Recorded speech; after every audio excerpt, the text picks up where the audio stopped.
Hello guys, my name is Sindhu Benchwal. I am an English trainer and welcome back to my Indus Magical English Spoken Classes. Guys, आज का जो मेरा topic है will have to देखिए guys, अभी तक हमने has to किया, had to किया, अब फ्यूचर में हम will have to कनेक्ट करेंगे एंड will have to में भी मजबूरी वाली चीज़ों को हम डन करेंगे. फॉर एग्जाम्पल, मुझे ऑफिस जाना पड़ेगा मीन्स आप मजबूरी में वो काम कर रहे हैं, आपको मन नहीं करेगा वो करने का, बट मुझे ऑफिस जाना पड़ेगा, कोई ऑप्शन नहीं है मेरे पास, मुझे सोना पड़ेगा, मुझे हंसना पड़ेगा, राइट, मजबूरी में.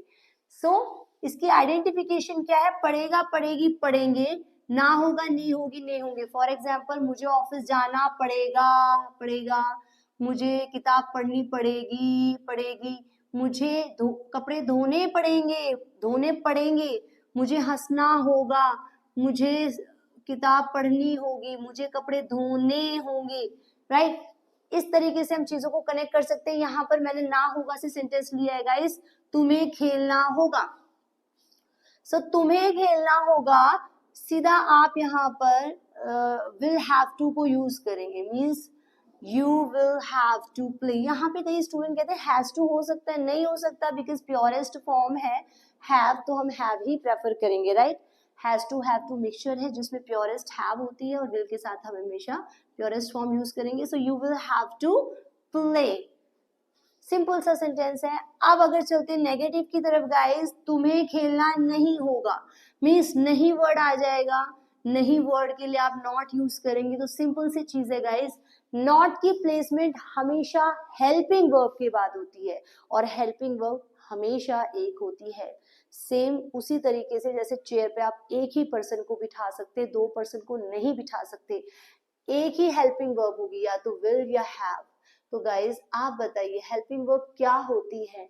सेंटेंस में जो भी समय दिखाने के लिए जो वर्ब हेल्प करती है उसे हेल्पिंग वर्ब कहते हैं. तो हेल्प कौन कर रही है समय दिखाने के लिए? विल कर रही है, हैव कर रहा है? ऑब्वियसली विल ही कर रहा है, जो ये बता रहे हैं कि काम आपका फ्यूचर में होगा. सो विल आपकी एक्चुअल में हेल्पिंग वर्ब है, तो इसको हम हेल्पिंग वर्ब मान करके इसके बाद हम नॉट को प्रेफर करेंगे. So you will not have to play, means यहाँ पर नॉट प्रेफर करेंगे क्योंकि नॉट की प्लेसमेंट हेल्पिंग वर्ब के बाद होती है. अगर हम विल और नॉट को शॉर्ट कर दें, सो वॉन्ट आप यूज करोगे, you won't have to play. अब चलते हैं इंटेरोगेटिव की तरफ. इंटेरोगेटिव के लिए क्या चीज मैंने पहले भी बताई है, क्या पहचान है?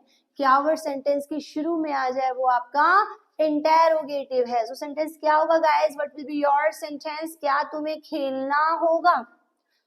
Question mark. सो सबसे पहले पापा जी को प्रेफर करेंगे. मैंने पहले भी बताया गाइस, इंग्लिश में जितनी भी हेल्पिंग वर्ब है वो सब आपके फादर है और फादर की प्लेसमेंट हमेशा फ्रंट पर होती है.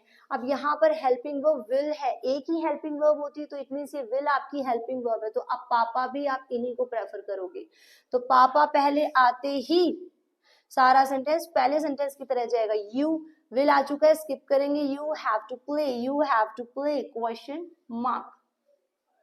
सो what will be your sentence? Will you have to play.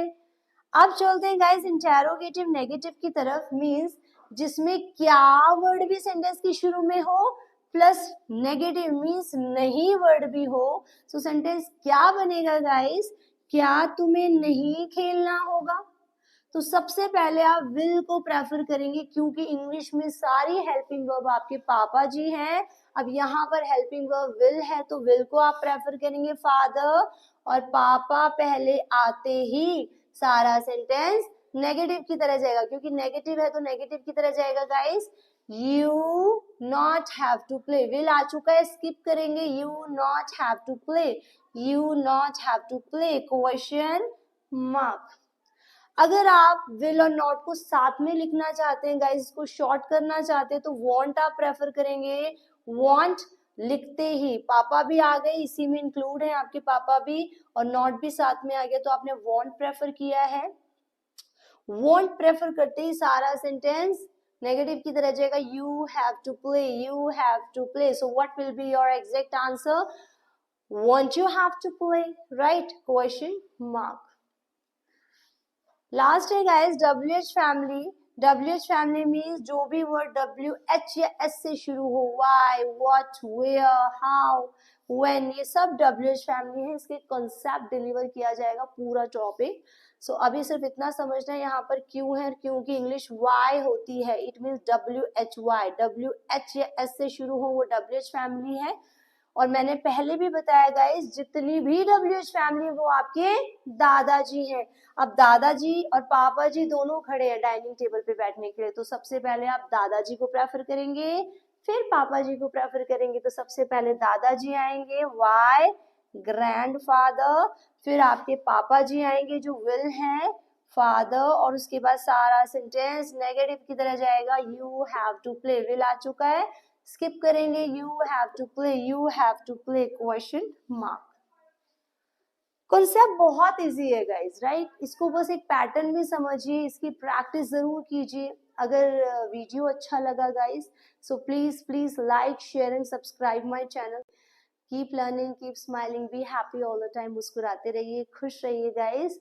Have a blossoming day. Thank you so much.